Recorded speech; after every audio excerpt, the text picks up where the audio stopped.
Hello students आज हम company law में कंपनी का कैरेक्टरिस्टिक के बारे में अध्ययन करेंगे। स्टूडेंट जैसा कि आप जानते हैं कि लास्ट लेक्चर में हमने कंपनी का बैकग्राउंड जाना था और कंपनी का मीनिंग जाना था, तो हम आपको दोबारा रिवाइज करा देते हैं। मीनिंग ऑफ कंपनी का रिवाइज करा देते हैं और उसके बाद हम कैरेक्टरिस्टिक एंड इनकॉर्पोरेटेड कंपनी की बात करते हैं। निगमित कंपनी की क्या विशेषताएं होती हैं उनके बारे में अध्ययन करेंगे। स्टूडेंट्स जैसे कि आप जानते हैं कंपनी को हमने दो चीजों के आधार पर बताया था। मैंने कहा कि एक तो जो कंपनी वर्ड है उसको किस तरीके से डिफाइन किया गया है। जो कंपनी वर्ड है वो किससे बना हुआ है? लैटिन भाषा से। लैटिन भाषा में कॉम का अर्थ होता है साथ साथ, COM। कॉम मानी क्या होता है? साथ साथ। और पनीस का मतलब क्या होता है? रोटी। तो पनीस का मतलब रोटी होता है। तो हम कह सकते हैं कि प्रारंभ में जब मनुष्य संग में अपना खाना साथ साथ खाता था, साथ में खाना खाता था, तो उस तरीके की जो आपस में हिस्सेदारी थी, आपस में बांट कर खाना खाना, तो उस तरीके को करने वाली संस्था को, उस तरीके के व्यापार करने वाली संस्था को हम कंपनी कहने लगे। तो उसी से इसका ब्रॉड रूप बना और उसमें जो चीजें बढ़ती चली गई उसके आधार पर हमने इसका क्या कह दिया? कंपनी। अब हम बात करते हैं कि कंपनी का अर्थ क्या होता है। तो हम एक बात कहें तो साधारण शब्दों में हम कंपनी के बारे में बताएं तो कंपनी होती क्या है? कंपनी एक वैधानिक व्यक्ति है। कंपनी कैसा एक व्यक्ति है? जैसे वैधानिक मतलब जो कानून ने बनाई है। जैसा हम कहते हैं, हम व्यक्ति कैसा व्यक्ति है? प्राकृतिक व्यक्ति है, भगवान ने, नेचर ने बनाया है। तो कंपनी कैसा है? कृत्रिम व्यक्ति है या वैधानिक व्यक्ति है, ठीक है, जिसका निर्माण एवं पंजीयन कंपनी अधिनियम के अंतर्गत किसी विशेष उद्देश्य से होता है। भाई जिसका निर्माण किसने किया? भाई किसी कंपनी अधिनियम के अंतर्गत हमने इसका निर्माण कर दिया। अब हम इसको आगे बढ़ाने की बात करते हैं। जिसका दायित्व साधारणतः सीमित तथा असीमित उसके संचालकों से अलग होता है। भाई इसका जो अस्तित्व है वो उसके, चाहे वो सीमित हो चाहे असीमित हो, जो उसके चलाते हैं उससे अलग होता है, तथा इसका एक सामान्य मुद्रा होती है। तो कंपनी का अर्थ ये हो गया। अब हमने जो मैंने बताया 1956 में पहला भारतीय कानून के अंतर्गत कंपनी बनी थी। उससे पहले आजादी की से पूर्व 1857 में कंपनी अधिनियम आया था, वो इंग्लैंड के अंतर्गत चलता था। आजादी के बाद 1956 में बना, उसके बाद बहुत सारे कानून में संशोधन होता। उसके बाद जो कंपनी अधिनियम 2013 आया, उसमें के अनुसार क्या परिभाषा है? उसमें सेक्शन 220 के अनुसार परिभाषा दी गई है कि कंपनी का अर्थ ऐसी कंपनी से है जिसका निगमन अधिनियम या किसी पूर्व कंपनी अधिनियम के अंतर्गत हुआ है। यानी कि इसका रजिस्टर्ड पुरानी कंपनी अधिनियम, किसी भी कंपनी अधिनियम के अंतर्गत हुआ हो तो वो कंपनी कहलाती है। अब बात करते हैं हम स्टूडेंट्स कंपनी की कैरेक्टरिस्टिक की। तो इनकॉर्पोरेट कंपनी क्या होती है? पहले हम बात करते हैं इनकॉर्पोरेट कंपनी में। जब हमारी कंपनी बनती है तो उसमें क्या क्या होता है? तो उसमें सबसे पहली विशेषता है, या कहा जाए विधान द्वारा निर्मित कृत्रिम व्यक्ति। जैसा हम कहें को कहा जाए जो विधान से बनती है, विधान मतलब कानून से बनी है, बाय लॉ,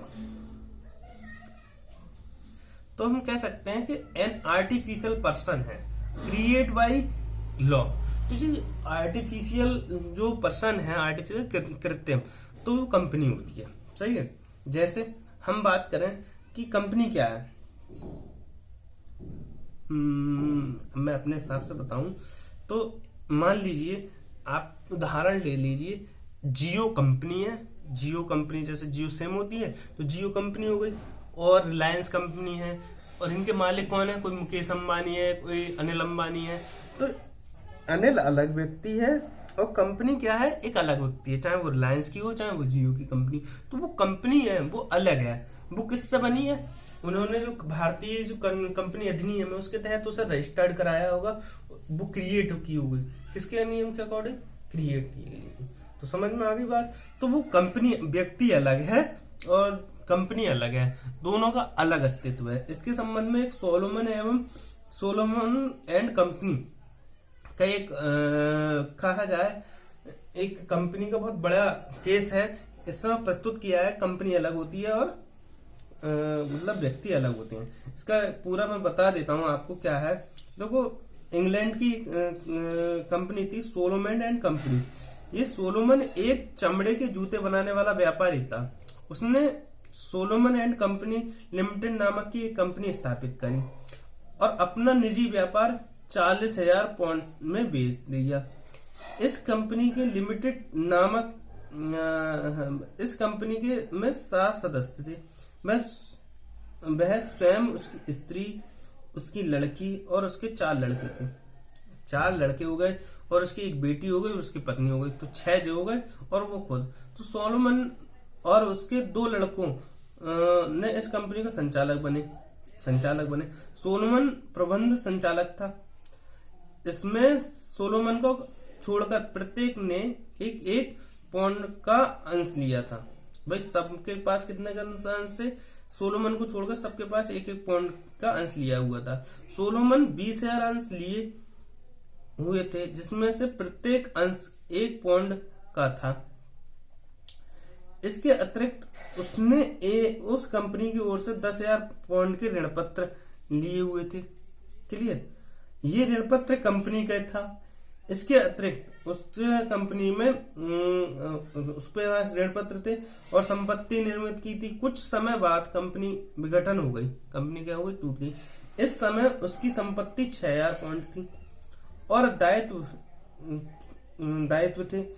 अब देनदारों में थी 10,000 पाउंड के जो सोलोमन के ऋण पत्र थे और 7,000 पाउंड में असुरक्षित लेनदार थे। उसकी संपत्ति सुरक्षित लेनदारों को भुगतान करने के लिए पर्याप्त थी, लेकिन असुरक्षित लेनदारों के लिए पर्याप्त नहीं थी। अब क्या हुआ, जब कंपनी ने केस किया, उन लोगों ने, असुरक्षित लेनदारों ने केस किया, तो भाई जो सुरक्षित लेनदार थे उन्होंने तो उसका पॉइंट उसके तो हो गया। कंपनी असुरक्षित लेनदार वो लेनदार नहीं कर पाए, चाहे उसके पास खुद का पैसा भी था। तो उसने कहा कि मेरी कंपनी खराब हो गई, ये संपत्ति जो है सोलोमन एंड कंपनी के नाम है, लिमिटेड कंपनी के नाम है, तो उसे फायदा मिल गया और कंपनी पूरी तरीके से डूब गई। सही है, तो ये बात थी। अब बात करते हैं पृथक वैधानिक अस्तित्व। यही बात है भाई, सोलोमन एंड कंपनी से ही ये क्लियर होता है कि भाई कंपनी अलग है, सोलोमन अलग है। सही है। जब न्यायालय में ये बात फंसी तो क्या हुआ कि भाई सोलोमन जो था वो अलग व्यक्ति है और सोलोमन एंड कंपनी एक अलग व्यक्ति है। तो सोलोमन एंड कंपनी पर परेशानी आई, सोलोमन पर नहीं कमी फायदा, उसे कोई नुकसान नहीं हुआ, वो अपने व्यक्तिगत जीवन जीता रहा। कंपनी और जिसी तरीके से मैंने बताया, जियो अलग है, मुकेश अंबानी अलग है, रिलायंस अलग है, अनिल अंबानी अलग है। सही है। शाश्वत उत्तराधिकार। भाई एक बात इसमें कह लो, शाश्वत शब्द आपने बहुत साथ सुना होगा, बहुत बार सुना होगा। परपेचुअल सेशंस क्या होता है भाई? परपेचुअल सेशन या शाश्वत का अर्थ यह है कंपनी अनिश्चित काल तक चलती रहेगी। सही है, उसके अनिश्चित काल तक वो चलती रहेगी। सदस्य में कोई भी परिवर्तन हो, कंपनी के जीवन समाप्त नहीं होता और उसके जो सदस्य होते हैं वो बदलते रहते हैं। जैसे सोलोमन एंड कंपनी मान लो चलती, जैसे अब जियो है, अब मान लो कंपनी उसकी चल रही है, मान लो उसने जो कंपनी बनाई है वो मुकेश अंबानी ने बनाई है, उसके बाद उसके बेटे संभालेंगे और उसके बाद उसके बेटे संभालेंगे, कंपनी चलती रहेगी। उसका अगर मान लो उसके बेटे नहीं चलाना है, जैसे वोडाफोन है, वोडाफोन से पहले वोडाफोन का नाम क्या था? हच था। तो हच वालों ने वो कंपनी किसे बेच दी? वोडाफोन को। तो कंपनी अनिश्चित काल तक चलती रहेगी, उसके संचालक है कोई व्यक्ति उसे चेंज कर सकता है।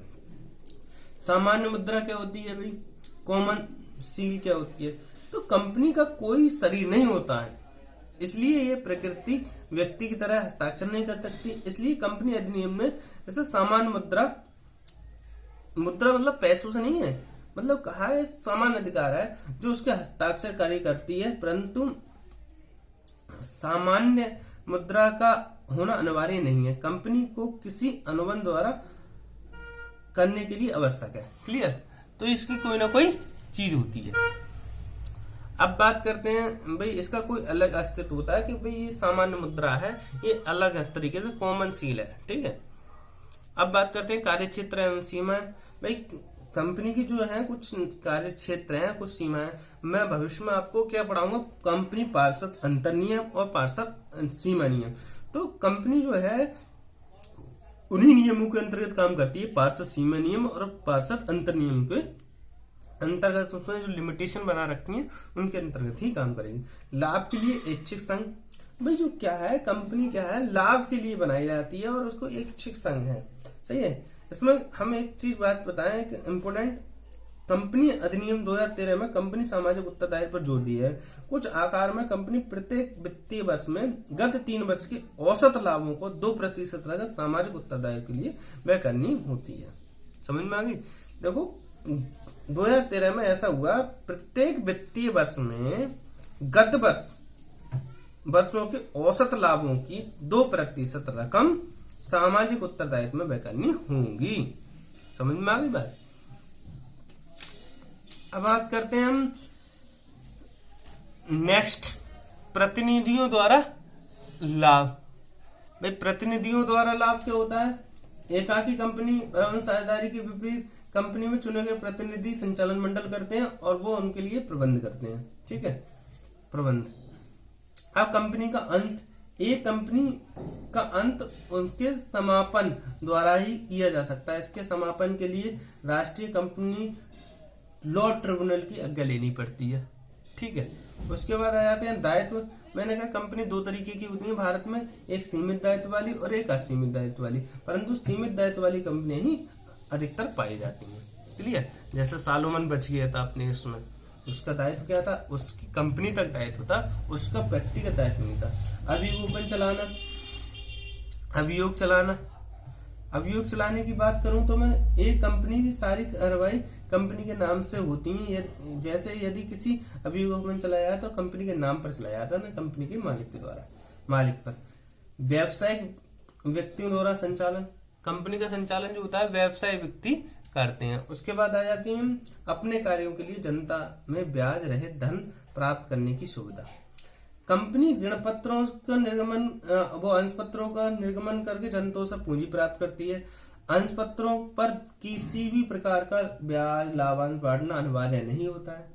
कंपनी में पैसे लगाए हैं, उस पर ये नहीं है कि हम इस पर ब्याज देंगे ही देंगे या वो लाभांश देंगे ही देंगे। अतः कंपनी प्राप्त पूंजी में कोई ब्याज आदि देने के रूप में खर्च नहीं झेलना पड़ता है। यदि लाभ है तो लाभ बांटा जाएगा और लाभ नहीं है तो नहीं बांटा जाएगा। तो अपने कार्य करने की सुविधा के लिए होता है। Thank you very much.